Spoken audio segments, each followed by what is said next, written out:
All right, we're ready to continuing building the Bais Hamikdash. We're in Masechta Middos, Perek Beis, and we looked yesterday at Mishnah Hay. Mishnah Hay began by telling us that the Ezras Nashim, we go to diagram 3, the Ezras Nashim is 135 in width and 135 in length. And again, our perspective, just for simplicity, is you enter the Har HaBayis through the Shushan Abiva gate in the east, this white area, and then you enter this lined area, which is the Chayil. There was the Soreg, thin wall around it. You entered into the Chayil.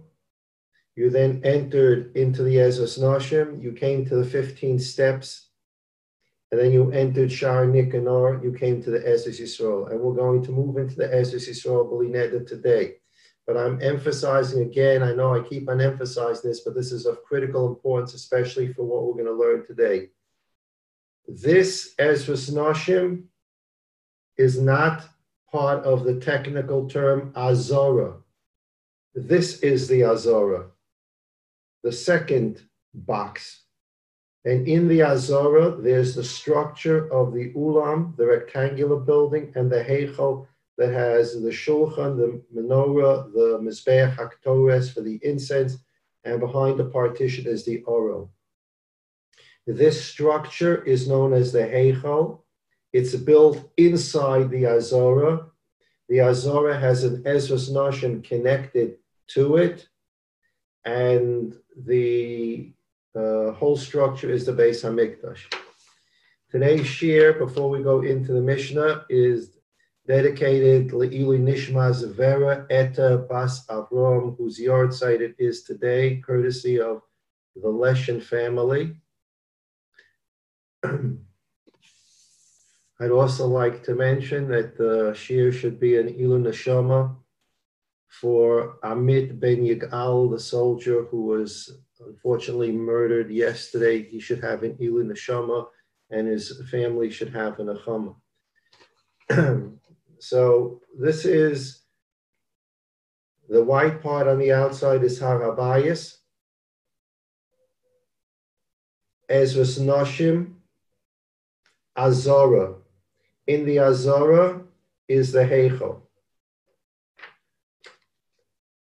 This Ezras Nashim, as we mentioned several times, we're going to go through a little halachic lesson today because we're going to look at these 4 rooms.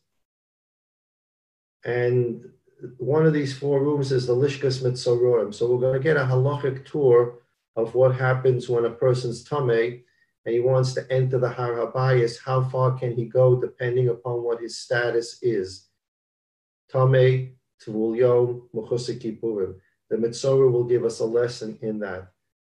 This area, Ezras Nashim, 135 by 135, but it is not Azora, it is Ezras Nashim.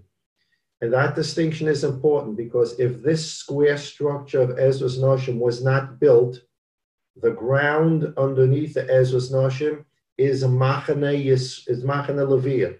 Remember we said the Jews in the desert encamped in 3 camps. The outer part of the camp was Machane Yisrael. The next camp was Machane Leviah, Moshe, Aaron, Gershom, Kahos, and Merari, Levi's sons. And inside there was the Mishkan.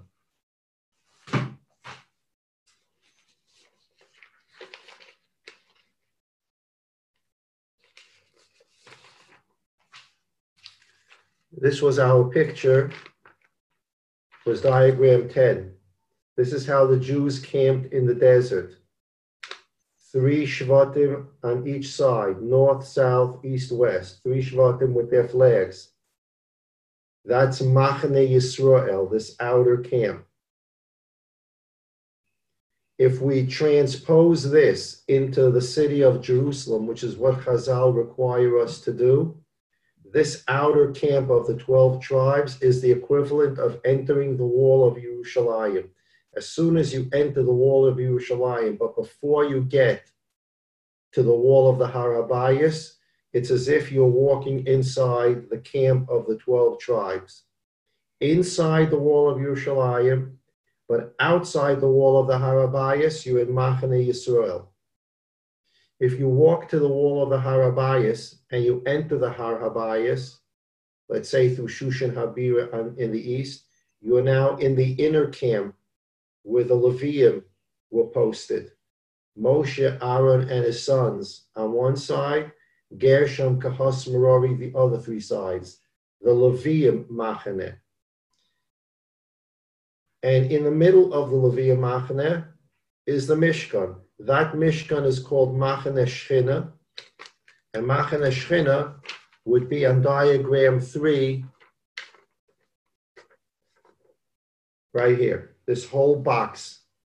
After you enter Shar Nikanor, you walk up the 15 steps, you go into Shar Nikanor, you're in Machane Shechina. So this diagram is then copied to this diagram.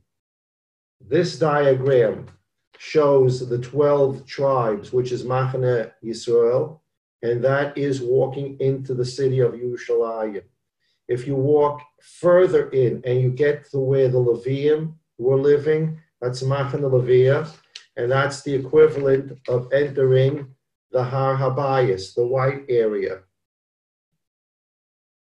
If you continued in through Shar Nikanor, you are now in Machane Shechina, which was considered the Mishkan in the center of everything in the desert.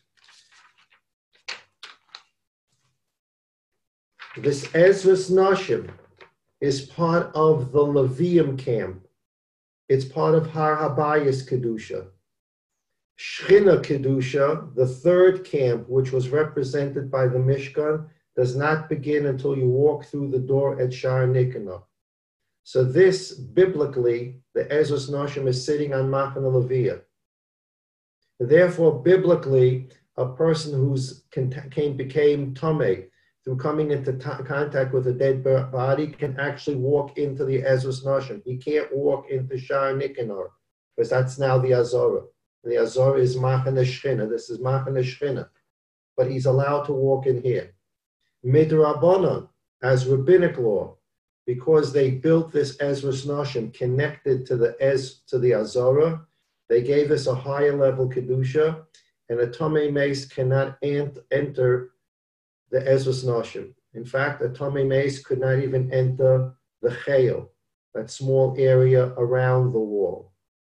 A Tomei Mace could not enter that small area around the wall, and a Goy could not enter the area. And as we mentioned, on that thin black wall, the Soreg, there were signs that a Gentile might not go past there. So this Mishnah, Mishnah Hay, tells us that this Ezras Nashim is 135 by 135. There were 4 rooms, one in each corner, which is what we studied yesterday, we learned yesterday. These 4 rooms did not have roofs on top of them because that's how the third Bais Hamikdash is going to be built, as prophesied by Yecheskel. And there were certain things in the second Bais Hamikdash that were built to look like the third Bais Hamikdash. So parts of the second Bais Hamikdash, most of the second Bais Hamikdash, look like the first Bais Hamikdash.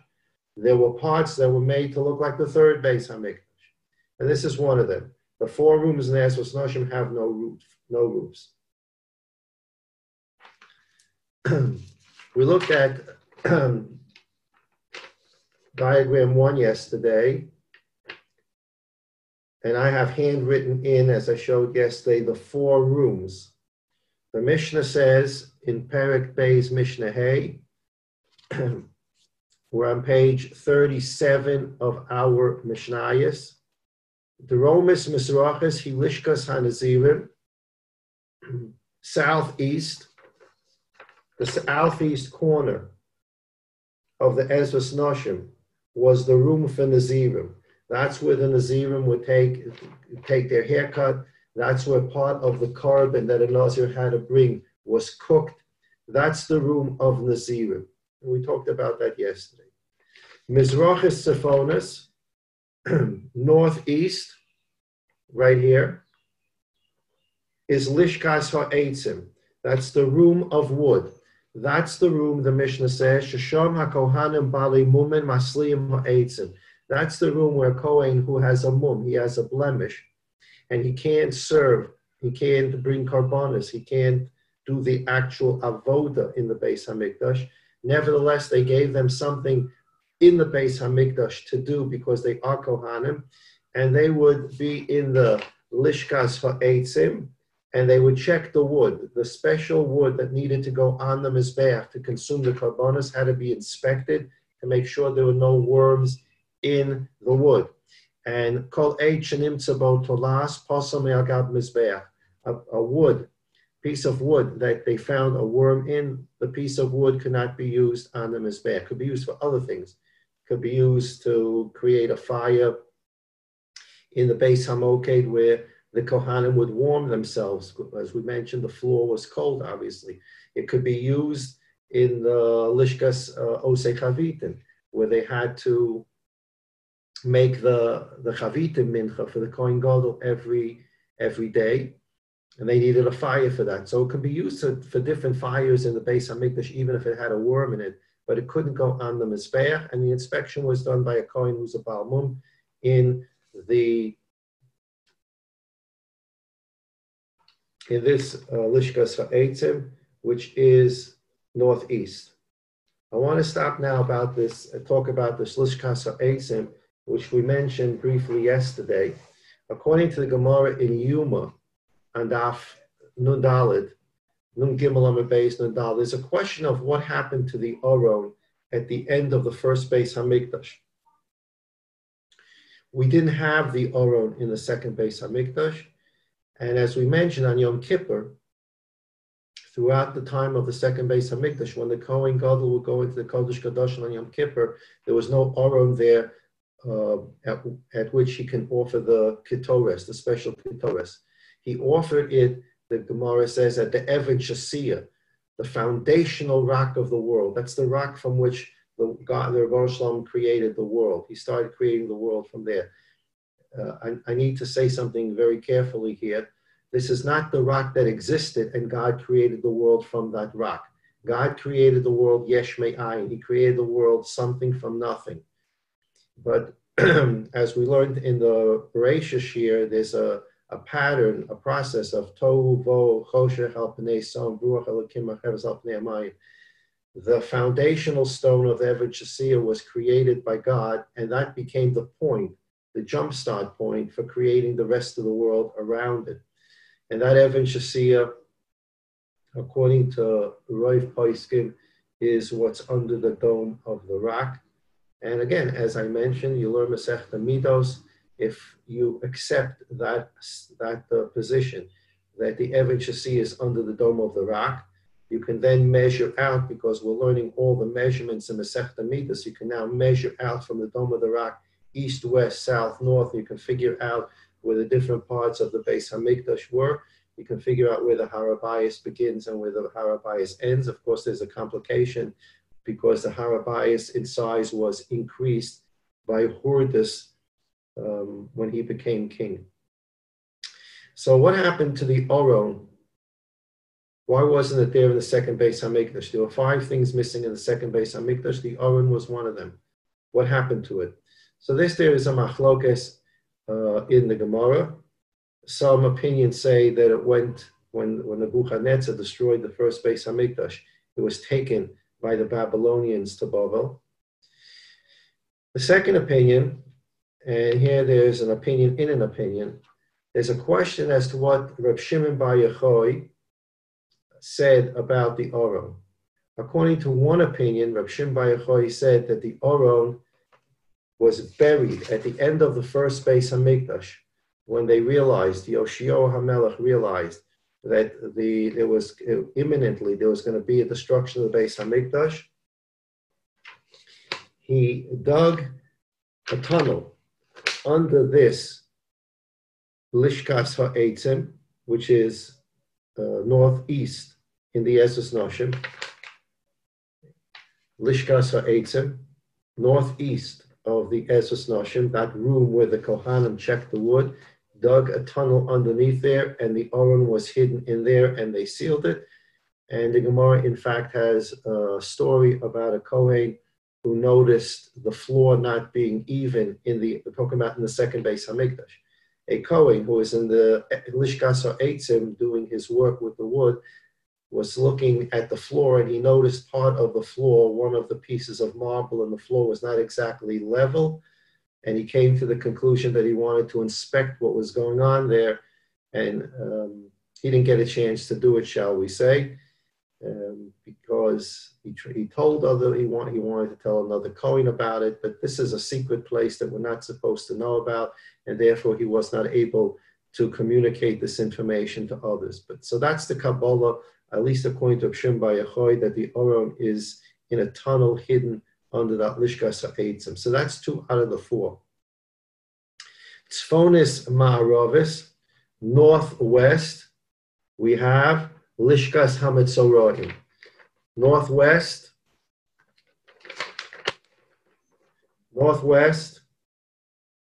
we have the room in the Ezras Noshim that was for Metzoraim. We mentioned yesterday that the Metzoraim had to go to the mikveh 3 times. The Metzora was one of the most severe tumos. He had that halacha of Bodad Yeshe Michutz Lamachane Moshava. The Metzora, for example, we go back to diagram 10, when the Jews were in the Midbar, if God forbid someone came a Metzora, he had to leave all 3 camps. He certainly couldn't go into the Mishkan in the center, which is Machane Shechina. He couldn't go into there for sure. He couldn't enter Machane Leviyah, the Leviyah Machane around the Mishkan, and he couldn't even live amongst the 12 Shvatim. He had to go outside the area of the flags. He had to live by himself. Bodod Yeshev, Michutz Lamachane Moshava. So this Metzora, if we now transform the map into Yerushalayim, this area, the 12 Shvatim camp, is the city of Yerushalayim, which means a Metzora couldn't stay in the city of Yerushalayim. He had to go out of the city. And while he was out of the city, a Kohen would come and see how he's progressing. A Kohen that determined that his tzaras was healing. On that day, the Kohen would bring the 2 birds. He would shecht one bird would be sent flying away. And there was a process that the Kohen went through with this Metzora. On that day, the Metzora would go to the mikveh. That's the first time he went to the mikveh. He then was allowed to return into Machane Yisrael. He came back in here, which means he can come back into the city of Yerushalayim, but that's it. He now had to wait 7 days inside the city or wherever he lives. And on the 7th day, he went to the mikveh. We've already learned that the day a person goes to the mikveh, we're not talking now about Hilchas Nida. We're talking about these kind of tumas, Metzora. We're not talking about the complications of Nida and Zav and Zava. The day the person went to the mikveh is a Metzora. The second mikveh, first mikveh was outside of all the camps. Second, he's now in the city of Yerushalayim, or he's in his hometown, whichever it may be. He waits 7 days, he goes to the mikveh a second time. Between that second time, so make believe it was today. Today, the Metzora would be going to the mikveh Wednesday morning. Until tonight, Wednesday night, he has the status of a Tavul Yom. He went to the mikveh today, but it's not effective for many things until nightfall tonight. Between today, when he goes to the mikveh, and nightfall tonight, he is called a Tavul Yom. Once nightfall sets in, for most tumas, the person is now ritually pure. So, for example, the first mission in Brachas, a Kohen came into contact with a dead rat. He can't eat truma. He's tameh. He goes to the mikveh the same day. He came into contact with the rat at 10 o'clock in the morning Wednesday. He went to the mikveh 11 o'clock in the morning Wednesday. He still cannot eat truma. He has to wait till nightfall tonight, and then he can begin eating truma again. Between the mikveh today and the nightfall tonight, he's called a Tavul Yom. And he's done. At nightfall tonight, he's ritually pure. There are, however, tumas, including the Mitzorah, where on the following day, the 8th day, the person has to bring a korban in the Bais Hamikdash. So tonight, let's assume a person, Hashem is a Mitzorah, he went to the mikveh 2.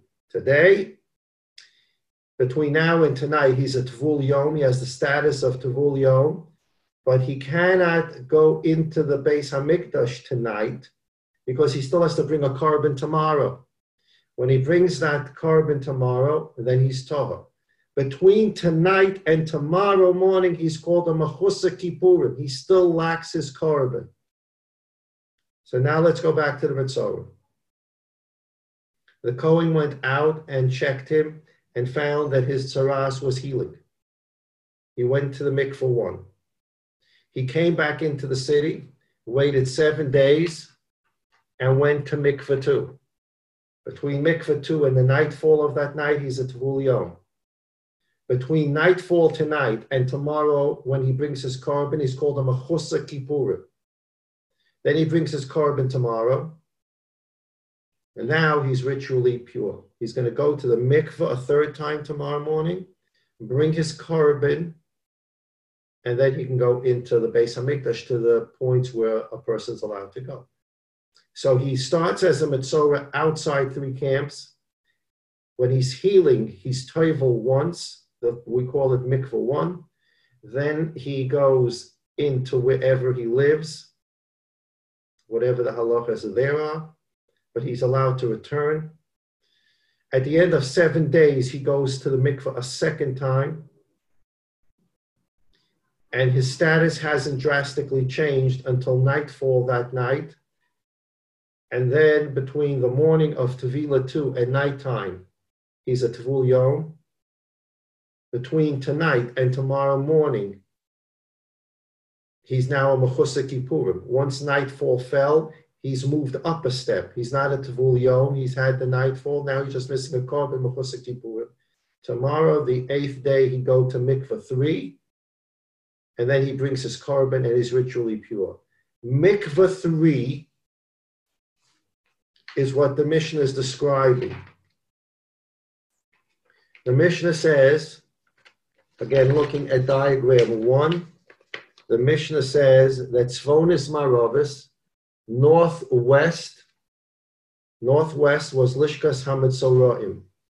There was a mikveh in this chamber where the Metzorah would go to be tovel on the 8th day before he would bring his karbonos. Now we're going to take a tour of what this Metzorah would do. And from this, we're going to learn many halachas that we've already learned, but it will all come together now. We go back to diagram number 3. On the 8th day, let's start with the 7th day. The 7th day, the Metzorah did Tevilah number 2. And now he has the status of a Tavul Yom. He hasn't had the nightfall yet after mikveh. He's a Tavul Yom. And therefore he can enter the Har Habayis, the outer white part. He can go through the Shar Shushan Habira. Before he went to mikveh, he couldn't go into Shar Shushan Habira. He went to mikveh on the 7th day. He can enter the gate of the Har Habayis, and he can walk on the Har Habayis. He can even walk into this little area called the Chayil, the place where a guy couldn't go. But he cannot enter the Ezras Nashim. This is a rabbinic prohibition. Remember, we said this whole Ezras Nashim is really the Leviya Machaneh, and therefore he could really enter. But the Rabbanim gave this Ezras Nashim an elevated Kedusha. And therefore this Tavul Yom, this Metzorah, who today, 7th day, went to the mikveh 2, nightfall tonight, and tomorrow, Thursday morning, Thursday morning, he wants to come into the Ezras Nashim. Now he can come into the Ezras Nashim because now he's a Mechusar Kippurim. So let's do that again. Today, he went to mikveh number 2. He's now a Tavul Yom until nightfall tonight. He can enter the Harabayas. He can enter this small area called the Chayil where a guy couldn't go. But he cannot come into the Ezras Nashim because he's a Tavul Yom. He hasn't had nightfall after mikveh 2. So he can't come into the Ezras Nashim. Nightfall hits tonight. We're going a little into the future. Nightfall hits tonight. He's no longer at Tvul Yom. He's had nightfall. He can now come into the Ezras Nashim because he's no longer at Tvul Yom. He's had nightfall. His new status is Mechusar Kippurim. He has to bring his korban, which he can't do at night. He has to wait till the next morning. So now he's allowed to come into this Ezras Nashim, but he can't come into the Azara. This is biblical. This is the Azara. He cannot come in here. So tomorrow morning, the 8th day, he's not at Tvul Yom because he had nightfall set on his mikveh of day 7. He can enter the Ezras Nashim. He's a Mechusar Kippurim. He can go into the Lishkas HaMetzoraim right here. And he can go into the mikveh there for mikveh number 3 on the 8th day. And he comes out of the Lishkas HaMetzoraim, and now he wants to bring his korban. He climbs the 15 steps of Nicanor, but he's still not allowed to go through the doors of Nicanor because he's not allowed to go into the Azara. He's a Mechusar Kippurim. He's still ritually impure for purposes of the Azara because he hasn't brought his korban. So what did the Metzorah do? We have a little problem here. One of the rules of a Metzorah, according to the Torah, is that blood from his korban and oil that he brought with the korban has to be put in a specific way on his thumbs, the thumbs on his feet, the thumbs on his hand, and earlobes. Okay? Blood and oil were put on thumb of the toes, thumb of the hands, and earlobes. Now you have a problem here. Shar Nicanor is the place where the Azara begins. In this Azara is where korbanos were brought. You were not permitted to take the blood of a korban outside this Azara. If you took the blood outside the Azara, you have big problems. It's called chutz. You cannot take it out of the Azara. Okay? So the blood can't go out of the Azara. The Metzorah, who hasn't brought his korban yet or hasn't had the blood put on his earlobes, his thumbs, cannot go into the Azara. So the blood can't go out of the Shar Nicanor. The Metzorah can't go inside the Shar Nicanor. So how do you do this? How do you put the blood on his earlobes, his thumbs, feet, and hands? So an interesting thing was done in the Bais Hamikdash. Shar Nicanor is a doorway. And like every doorway, there's a depth to the doorway itself. Okay, you have 2 doorposts, lintel on top, and there's a certain depth to the doorway. The depth of the doorway was not Mekudesh B'Kedushas Azara. That's a whole discussion in itself, how they sanctified the area on the Harabayas. There was a process of creating the sanctity on the Harabayas. When they sanctified the Azara, they did not sanctify the depth or the width of the Shar Nicanor itself. When you went up the 15 steps, you opened the door. The area inside the doorway itself was not given Kedushas Azara. It remained as if it's part of the Ezras Nashim. After all, it's a doorway that connects the Ezras Nashim to the Azara. What is the area inside the doorway? They were not Makadish, they did not sanctify the area inside the doorway to have the status of Azara, and had the status of Ezras Noshim. And the Metzorah on the 8th day is allowed to be in the Ezras Noshim. In fact, he came in here, as we said, to go to the mikveh. So he went up the 15 steps. He stood inside the doorway of the Nicanor door, because did not have the Kedusha of the Azara, it had the Kedusha of Ezras Noshim. And then he was permitted to he had to stick his thumbs and a bit of his head and his toes into the Azara. And Bia b'miktzas lo shmei Bia. If only a little part of the body entered the Azara, it is not considered as if you entered the Azara. And that's how this problem was solved. The Metzorah could not, before the blood was sprinkled on him, he could not go inside the Azara. The blood could not go outside the Azara. So he stood with his body in the width area of the doorway of Shar Nicanor. He put his thumbs inside the Azara, bent his head over a little, the front part of his foot in the Azara, and that's how the blood was put on his earlobes, the thumbs on his fingers and thumbs on his feet. And that's how the Metzorah did this. So this is a tour of the halachas of Tavul Yom and Mechusa Kippurim. On the 7th day, this morning, the Metzorah went to mikveh too. He's a Tavul Yom.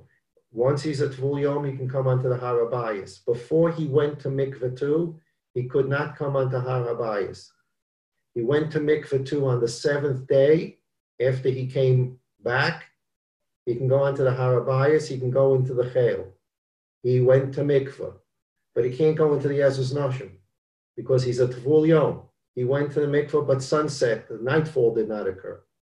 Once nightfall occurs this evening, he can enter the Ezras Noshim. The next morning, he would enter the Ezras Noshim, go into the Lishkas HaMetzoroyim, go into the mikveh there for mikveh 3 of the 8th day, come out of this room, walk up the 15 steps, stand at the top of the 15 steps in the doorway of Nicanor, which wasn't sanctified to the level of Azara. So he was allowed to stand there because he's a Mechusa Kippurim. He can't go in. He still hasn't had the blood sprinkled on him, and the blood can't go out. He stood in the doorway. So we have the status now of the Metzorah who couldn't even go onto the Har HaBayis. The next status of the Metzorah, he can go onto the Har HaBayis and the Chel, but not into the Ezras Noshim. Then he becomes a Mechusa Kippurim. He can go into the Ezras Noshim. And then he comes out of mikveh 3 from the Lishkas Metzoroyim, and he can go up the steps and stand in the doorway of Nicanor, but can't go in the Azara. And then after the blood sprinkled on him, he then can go into the Azara as far as Yisrael can go. And so you see, as a person progresses in the laws of Tara and Tumah, he can go further and further into the Azara. To make this all come together, let's go back to a Rambam that we learned. It's in your handouts. If you printed it out, it's in your handouts. And it's Rambam, page 4. And it's Hilchas Bais Hamikdash Perek Zayin.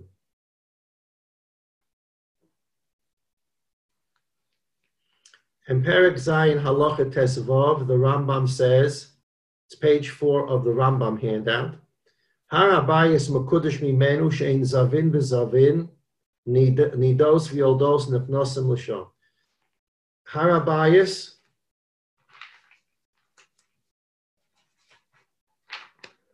what we hypothetically call this white area on the outside of the page, Har HaBayis, is holier than the city of Yerushalayim. Azav, Azava, Anida, a woman who gave birth, cannot go into Har HaBayis. Umuta lahachnas hames atzmo lahar HaBayis. A dead body, if necessary, can be brought into the Har HaBayis. And the Rambam says it's obvious if a dead body can be on the Har HaBayis, then certainly a person who came into contact with a dead body can be on the Har HaBayis. The Rambam then says, Hachel, Remember, we're now moving. We're moving from the Har HaBayis into this area, this small area which is 10 amos wide. There was this little wall called the Soreg, and the place between this thin wall Soreg and the wall of the Bais Hamikdash is called Chel. So since we're moving further in, we're going from Har HaBayis further in. The Rambam says, Hachel Makudish Mimenu. The Chel here is holier than the Har HaBayis.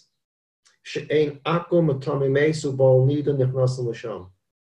A guy can come to the Har HaBayis, but he can't go into the Chel. Someone that came into contact with a dead body can come into the Har HaBayis, but he can't enter the Chel. Next, if you've entered the Chel, where's the next place you're going into? Ezras Noshim. So the Rambam says, Ezras HaNoshim Mekudeshes Min HaChel. This Ezras Noshim is holier than this Chel area. She'ein Tvul Yom Nichnas L'Sham. The person who went to mikvah but hasn't had nightfall on that mikvah cannot go into this Ezras Noshim, which is what we talked about.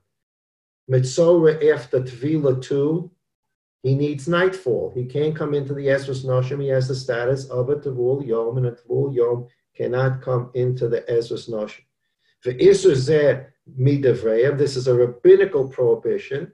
Aval min haTorah mutar litpol mutar litvul yom likonas lamachana leviyah. Remember, we said this is biblically machana leviyah. Rabbinically, they gave this a higher level of kedusha, and they made it a semi-quasi azora, not azora, but they gave it a little more kedusha, so that the tomei, the tvul yom, who went to mikveh and hasn't had nightfall, although he was able to go into the Chel, he couldn't go into the Ezras Noshim. He had to wait till nightfall. And that, the Rambam says, is of rabbinic nature.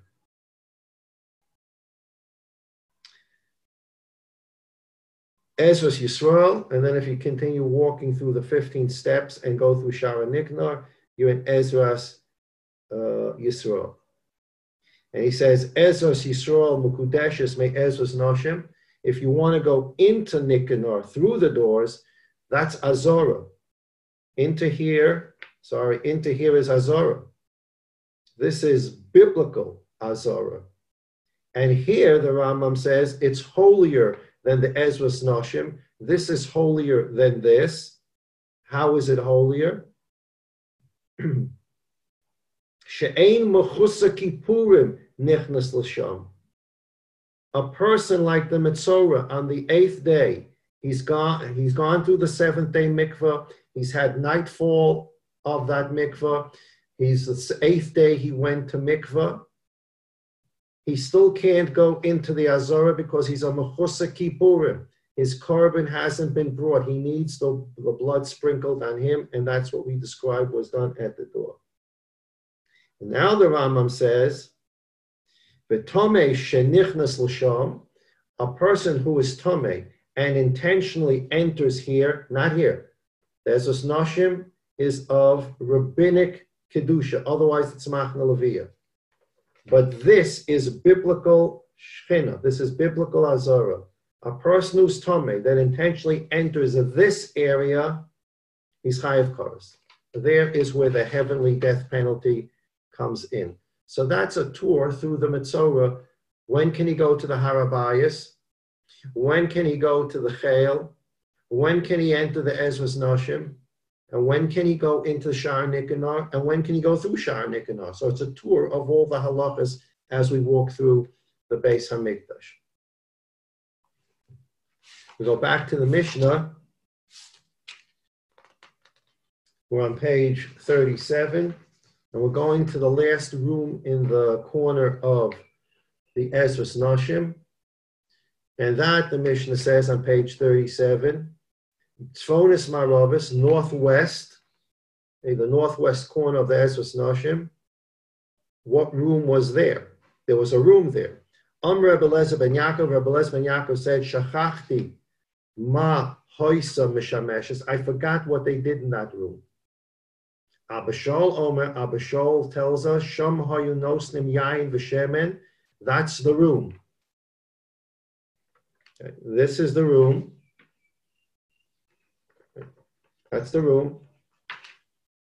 And the room is north, southwest. And they put the wine and the oil that was needed for the avodah in the Bais Hamikdash. Lishkas Beis Shemanya. It was called Lishkas Beis Shemanya because of the oil that was put in that room. We learned this yesterday. Going back to diagram 3, the walls of the Ezras Nashim originally were flat. There was nothing on the walls, it was just straight walls. And then they put brackets on the walls. They put brackets on 3 walls. They put the brackets on the eastern wall, the southern wall, and the northern wall. Sorry. Yes, the eastern wall, northern wall, and southern wall, they built in brackets. And when Sukkot would come, they would put planks on the brackets. And of course, there was some kind of gate to protect the women so they didn't fall off the planks. And the women would stand up there around the Ezras Nashim for the Simchas Beis Shoeva. They did not put brackets on the western wall of the Ezras Nashim because the 15 steps of Nicanor were there. So there were brackets here, brackets here, brackets here. Sukkot came, they put the planks on the brackets, and they had the Simchas Beis Shoeva. The Mishnah says, "Shahanoshim roes momalim." The women were able to look from above, "Hanoshim momatim," and the men below.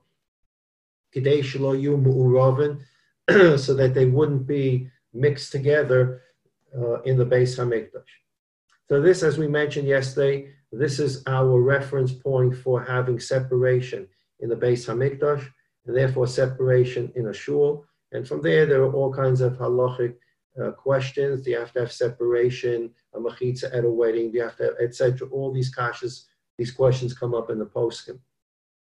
But the original reference point for a machitza comes from the Bais Hamikdash, and as we learned yesterday, it has an incredible makar, it has an incredible original source, and that is from the Gemara in Sukkah, Nun Beis and Beis.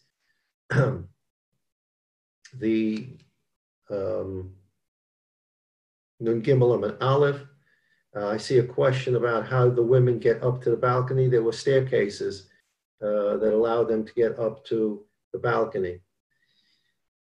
So, and Daf Nun Beis Amud Beis and Gimel Amud Aleph, we learned yesterday that the Gemara questioned, how can you put brackets in and put planks up in the Ezras Nashim? You're not allowed to add anything to the Bais Hamikdash. You're not allowed to add anything to the structure.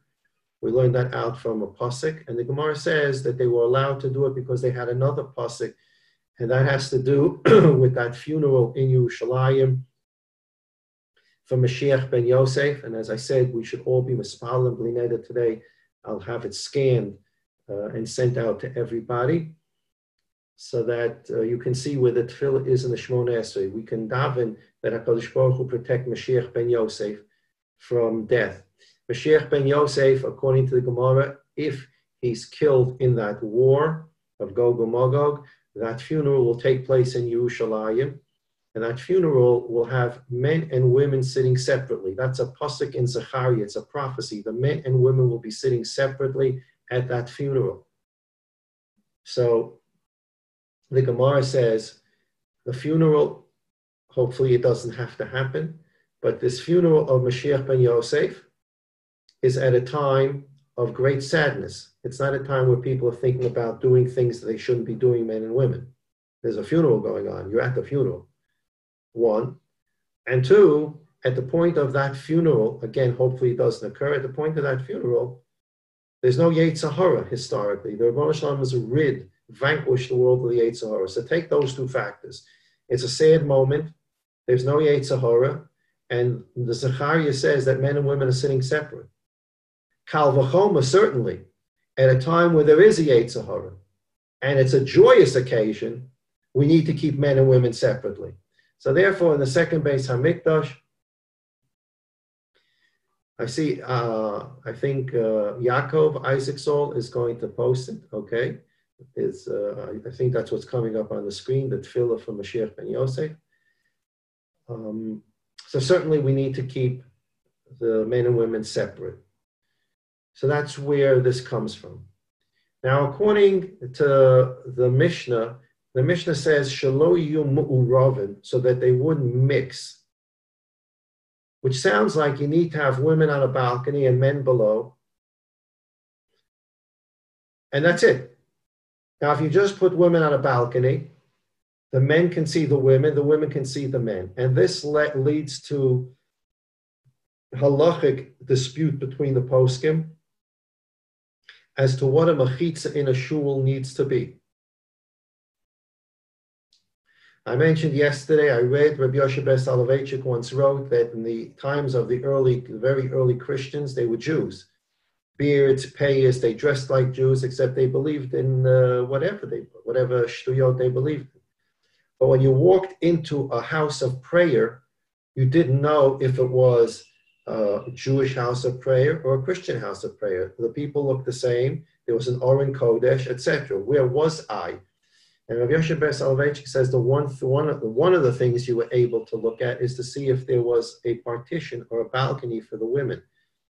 If there was, then it was a Jewish house of prayer, and if there was a Christian house of prayer. And this is one of the ways we knew how to differentiate between ourselves and the Goyim. Unfortunately, one of the earliest things that the Reform and Conservative movement did was to rid the mechitza from the shul, and obviously that makes the shul looks like a Christian building, not a Jewish building.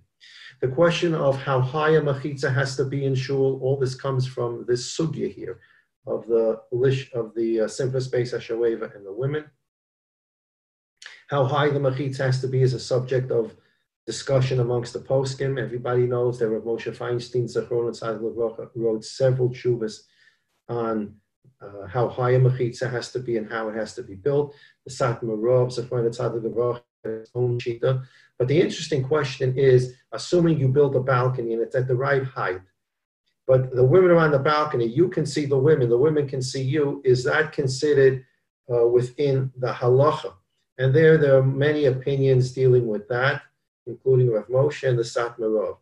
Now, the Satmar Rav points to a pasuk in Malachim. When Shlomo was building the first Bais Hamikdash, it said he built, this is a pasuk in Malachim Aleph Perek Vav, Chalone Shkufim Atumim. Shakuf means transparent. Atumim means stuffed, blocked. He built windows that were transparent and blocked. What does that mean? Now, for us today, we understand there's such a thing as one-way glass. You can see through one side, not through the other side, but that's not what they were talking about then. He built windows that were transparent and yet blocked. Some Mefarshim, and the Satmar Rav Zechron Tzaddik Livrocha adopted this approach.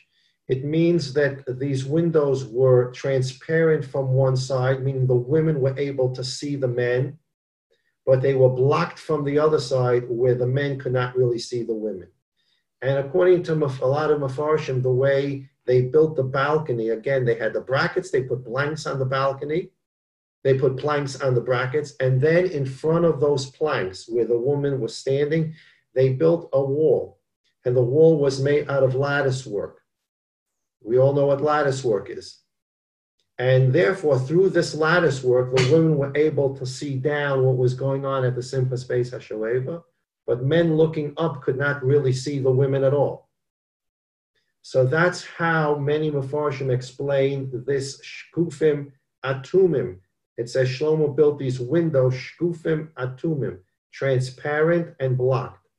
It was lattice work, so it was transparent for the women, blocked for the men. And that's the Satmar Rav Shita, that even if you have a balcony significantly above the ground of a shul, you still have a problem because the men can see the women can see the men, and therefore you have to have some kind of curtain or lattice work in front of the women. And again, this is it's a halachic dispute about what you have to do on a balcony. So you have the issue of men and women on the same level in a shul, mechitza, how high does it have to be? And then you have the issue of sometimes you have shuls that have a raised women's section, the men's section, and then they raise the women's section slightly above the men's section and then put a mechitza. And that creates the interesting halachic question that Rav Moshe deals with. where do you measure the height of the mechitza from? The ground level of where the men are sitting, or the ground level from where the women are sitting? If you have the men sitting here and you create a little height, and you put the women's section there, the women are a little above the men. Now, I still need a mechitza. So assuming, let's say, a mechitza has to be 5 feet high, do I measure it 5 feet from the ground level of the men's section or 5 feet from the ground level of the women's section? All these became shilas in America because of the things that Orthodox Rabbanim had to deal with. They don't have to deal with it much today. These are not great questions. There was a period in Jewish history in America where the Orthodox congregations were competing more with the conservative congregation than the Reform congregations. The conservative congregations at that time were having separate seating with very low mechitzas, and they were also using microphones in shul. And people who in that period of America in the 40s, the 50s, 60s, they began streaming into the conservative synagogues. After all, the mechitza was low, and I can hear the chazan, there's a microphone, etc., etc. And in order to save these Jews from going to the conservative shul, where eventually they were told you can drive to shul, in order to keep Jews out of the conservative places, they tried to figure out what can we do in an Orthodox synagogue within halacha that would be a kosher mechitza, but not be the kind of mechitza that quote unquote would turn off a woman. And if she doesn't want to come, her husband won't come, and then they'll go to the conservative place. The conservative place they'll eventually drive, and et cetera, et cetera. So all these shilas became very relevant, and a lot was written about them in that period of time, simply to find ways to keep people in the Orthodox shul without being overbearing on the mechitza and other things. Today, this is not much of a shaila anymore, for the most part, except maybe in areas of modern Orthodoxy. But most shuls in America today, if you say it's an Orthodox shul, there's a mechitza, there's no microphone, and everybody knows how to build a mechitza. Okay, so these are shilas that came up at that time. Those shilas come from the Bais Hamikdash, where they built the women's section on a balcony. And to finish now that discussion of the Mishnah now says, "V'chamesh esrei milas olos mitocha le'ezros Yisrael." There were 15 steps that went from the Ezras Noshim into the Ezras Yisrael. Those are the 15 steps. At the top of the 15 steps is Sha'ar Nikanor. Keneged chamesh esrei milas shebetehillim. It was because they built those 15 steps because David HaMelech had 15 Shir HaMalois in Tehillim. Shir HaMalois mimamakim Shir LaMalois Ese'ein Elohim. If you look in Tehillim, they're one after another. There are 15 of them. And they built these 15 steps for the 15 Shir HaMalos. And those Shir HaMalos are the songs that were sung during the Simchas Beis HaShoeva. The Leviim stood on these 15 steps and sang the 15 Shir HaMalos. When the Leviim sang every day at the Korban Tamid in the morning and the Korban Tamid in the afternoon, they did not stand on these 15 steps. These 15 steps are not even in the Azorah. These 15 steps are in the Ezras Noshim. The Karbanos are being brought in the Azorah on this big Mizbeach right here. So the Leviim went through Sha'ar Nikanor, and they went to something called a Duchan, which we'll see tomorrow. That's where they stood when they sang the Shir of the Yom in the morning and the afternoon. These 15 steps were used to sing for the Simchas Beis HaShoeva, for the 15 Shir HaMalos. The Mishnah says, Lohoyu Trutot, the stairs were not square. You could have built this stairway in the Ezras Noshim, which I'm pointing at. You could have just built it like a regular staircase, square. One square step on top of another square step. They didn't do that. Ela mukafos kachatzi goren agula. They built it like a half a silo. A silo was round. They built it like a semicircle. Okay, and they built it like a semicircle. So in order to give, you can see the circle is bigger than the door. Rather than build square steps that just go up to the door of Nikanor, that would not be enough room for all the Leviim to stand. So they made it a semicircle, and the semicircle not only went and encircled the door, it even encircled part of the wall around the door. And that is Perek Bais Mishnah Hey. B'li tomorrow will begin Perek Hey Mishnah Vav. And that is the last mission of the Perek. And hopefully we'll be able to do Be'ezrat Hashem tomorrow and Thursday Mishnah Vav. And that will conclude Perek Beis. And B'li next week we'll be able to move further into the Bais Hamikdash. Perek Gimel will teach us how to build a Mizbeach. We've been moving into the Bais Hamikdash. We started the discussion about the Har HaBayis. We started the discussion about the Har HaBayis and going in through one of the 5 gates, Shushan Habira, Tu Hulda, Kipunas, and Teddy. We talked about the guards at the Har HaBayis. We talked about the guards at the Azorah. We moved further into the Har HaBayis. We learned about the Soreg, the outer wall. We learned about the Chel, the place between the outer wall and the wall of Bais Hamikdash. We came into the Ezras Noshim. We learned about the 4 rooms in the Ezras Noshim. We came to the 15 steps. We learned about the 15 steps. We came to Shar Nikanor, and that's where we are. So the next thing we're going to learn about tomorrow is what happens when you enter Shar Nikanor. There's Ezras Yisrael, and there's Ezras Kohanim. And that's what we're going to learn about B'li Neder tomorrow and Thursday. And if we continue the Ezrat Hashem building the Bais Hamikdash, what's the next thing we come to on the diagram? The Mizbeach, the large Mizbeach. And the third Perek will teach us how to build that Mizbeach. So you can see the Mishnah is going in order. You enter Har HaBayis, you enter the Chel, you enter the Ezras Noshim, you enter Shar Nikanor, you enter Ezras Yisrael, you enter Ezras Kohanim, and now you're going to be at the Mizbeach. We will continue further until we build the whole Bais Hamikdash. Let's take a look today at the Das Tavunos.